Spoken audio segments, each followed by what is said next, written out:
Hey everybody.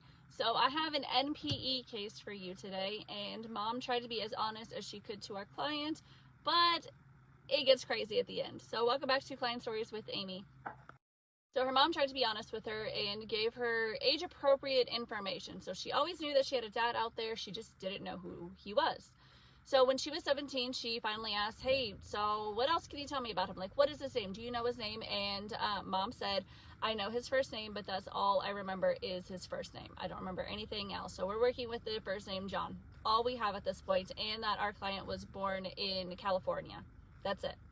So we get her DNA, we get her tree, we're working on everything, and we start getting the family names together. We're identifying most recent common ancestors. We're getting those into the tree.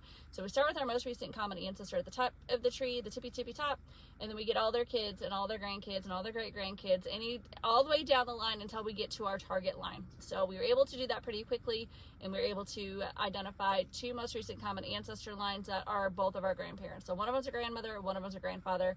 We can merge them together with a marriage, and one of their sons obviously has to be the birth father, right?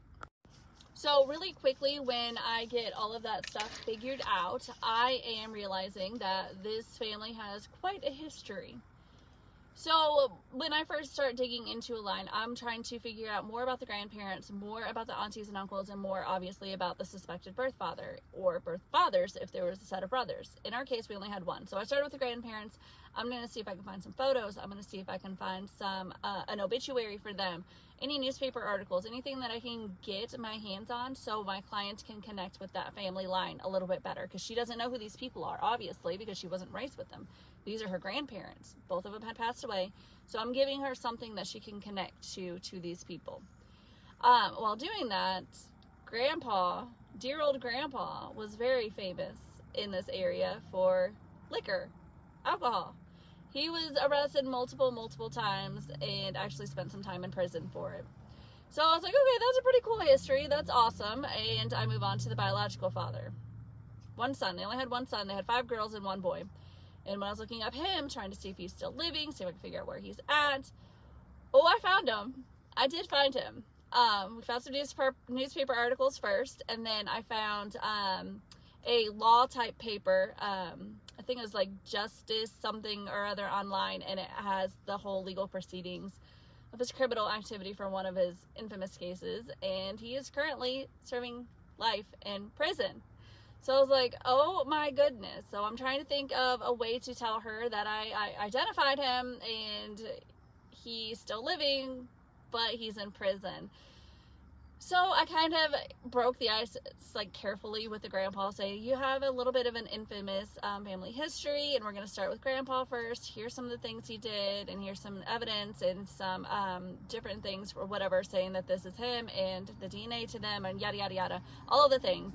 And then I said, and we were able to identify your birth father. However, he kind of has a nefarious background. Here's this criminal history that I could pull up. There could be more that is not digitized that I didn't have access to. Here's some newspaper articles, and FYI, here's where he's at. Here's where he's incarcerated. And his name was John. Mom was right. Mom was right. His name was John.